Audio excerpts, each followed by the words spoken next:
Hey everybody, and welcome back to BK's Bullets. Today we are talking about Dark Knights, the Forge, and the casting.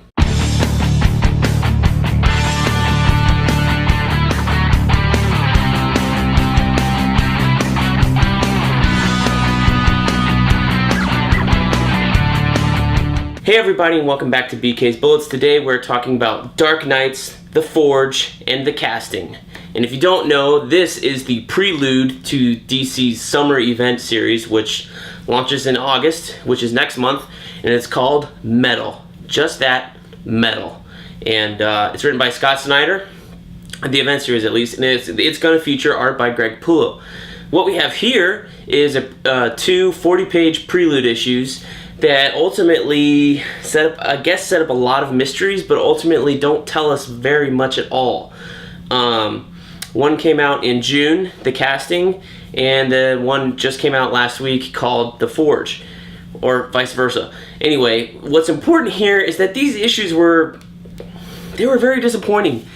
They both feature three artists. We have Andy Kubert doing the Hawkman narration scenes in both issues. We have Jim Lee doing most of the Batman stuff, seems like, and then John Romita Jr. doing a lot of the Batcave stuff. And sometimes they would switch off, so it's not quite clear how that art was divided up. It was almost like you have Batman, his scenes, and then the scenes in the Batcave with Duke and Green Lantern. And sometimes they would, I don't know who was doing the majority of what, but sometimes there's some crossover in each issue where like Jim Lee would do one of the Green Lantern scenes with the Joker, and then John Romita Jr. would do the other ones. It was kind of confusing. It was like, why the Hawkman delineation with Adam Kubert was so clear. Why didn't they do something like that for that other issue? Or even better, if you want to have Adam Kubert do the Hawkman stuff because his dad Joe Kubert did, the Hawkman issues back in the Golden Age and stuff like that, that's fine. Do that. But have Jim Lee do the rest of that first issue, and have John Romita Jr. do the rest of that second issue instead of switching it up. But, I mean, hell, John Romita Jr. is so fast, I bet he could have drawn the entire thing. I have no idea why he didn't. I don't know, whatever. Anyway, three great artists, and I'm not even mentioning all the inkers and colors that worked on these books. The art in these books is not the thing to complain about. The writing is. The story is. It just feels like too much. In fact, I would prefer if we just cut out the entire thing of the first issue and just made it just the second issue as the prelude. Like, I don't think we needed two. I barely think we needed one because it didn't tell us anything at all. Basically, what these are supposed to do is they're supposed to get you hyped up and excited for the Metals crossover next month. All they really did was form a bunch of questions that you hope are going to be answered in that miniseries.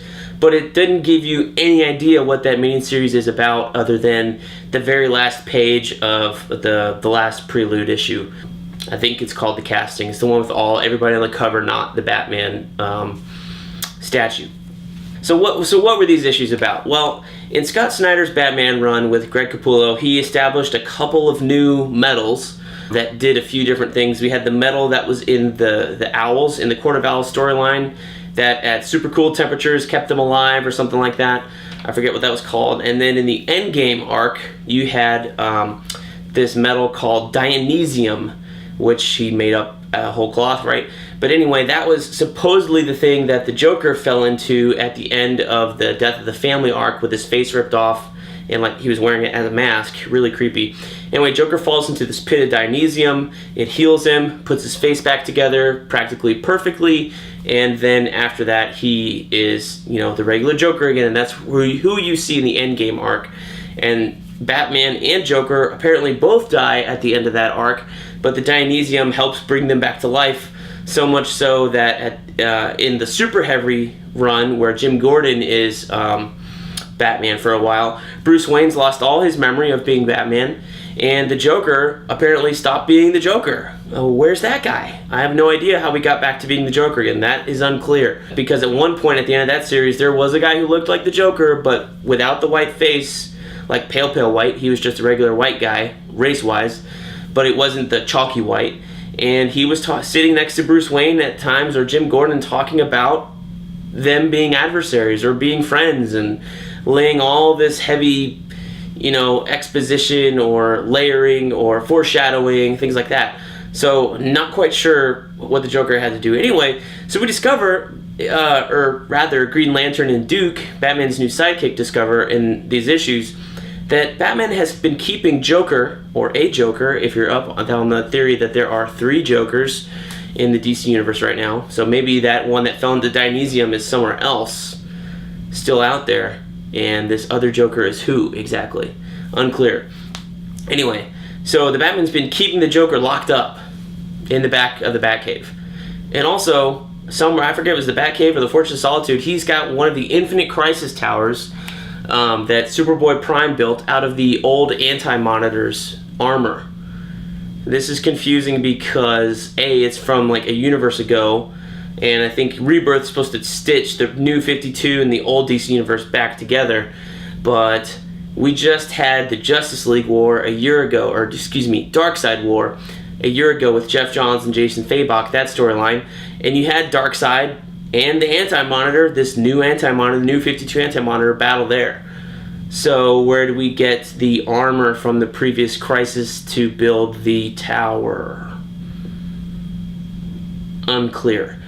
So there's a lot of, like I said, there's a lot of mysteries here. There's no answers whatsoever. It's just question, question, question, question.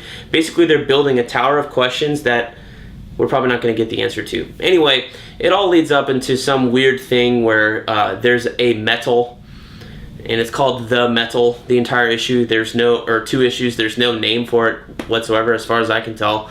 I think it's the nth metal that the Hawks use to, put on their wings and fly around and stuff, because, they're not really winged people. There's not real wings. It's a suit that they put on.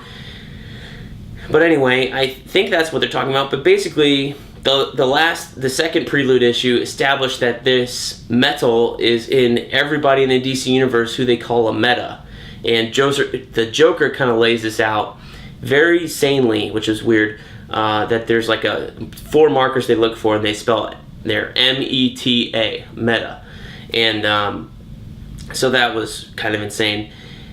So apparently all the metahumans in the DC universe have this metal running through them. I have no idea why we're doing this. And then somehow this metal is all tied back to this weird Batman bat cult, or not a Batman bat cult, but an old bat cult that Grant Morrison set up in his Return of Bruce Wayne miniseries. I think the demon bat god is called Barbatos. And apparently there's always been some sort of big cave system underneath the Wayne Manor.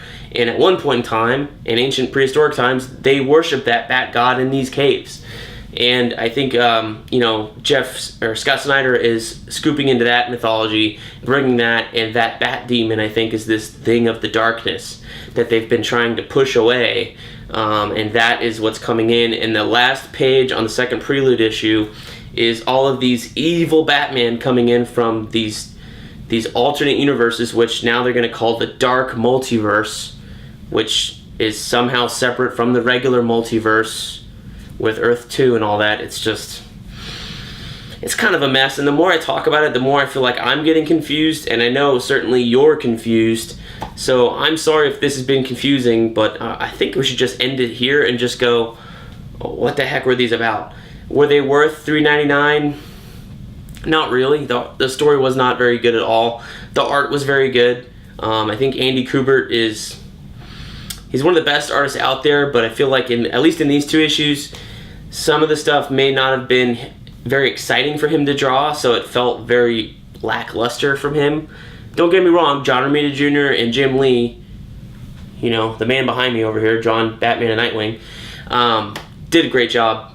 But they had all the exciting stuff. All the Hawkman stuff was like flashback, narration, they're in their museum, nothing, no action scenes, no battle scenes, just kind of talking or, a collage or something like that. So I wonder if Andy Kubert just kind of got bored because it was very lackluster from him. Or the inking was very heavy, which, I think sometimes whoever inks him like his dad inks, which was very heavy.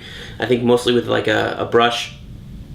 But it doesn't do him any favors, that's for sure. Andy Kubert's a very sharp, stylized art, and a heavy brush I don't think does him any favors. Unless they purposefully want him to look like his dad back in the day. So anyway, that's that. I am looking forward to metal. I'm looking forward to Greg Capullo. He's one of my favorite artists ever since he started doing stuff with Scott Snyder on Batman. Really discovered him there. So I'm excited for that just in general, but I'm not excited to see by any of the elements, let's just say, put forth in these 2 prologue issues. So hopefully they can resurrect themselves or save themselves and put forward a good story and do something better than what Secret Empire is doing. But that's another episode of BK's Bullets. So thank you. Hope you guys enjoyed. Please tell me what you thought of these 2 Prelude issues. Like, comment, subscribe, and I will see you guys next time in the Funny Pages.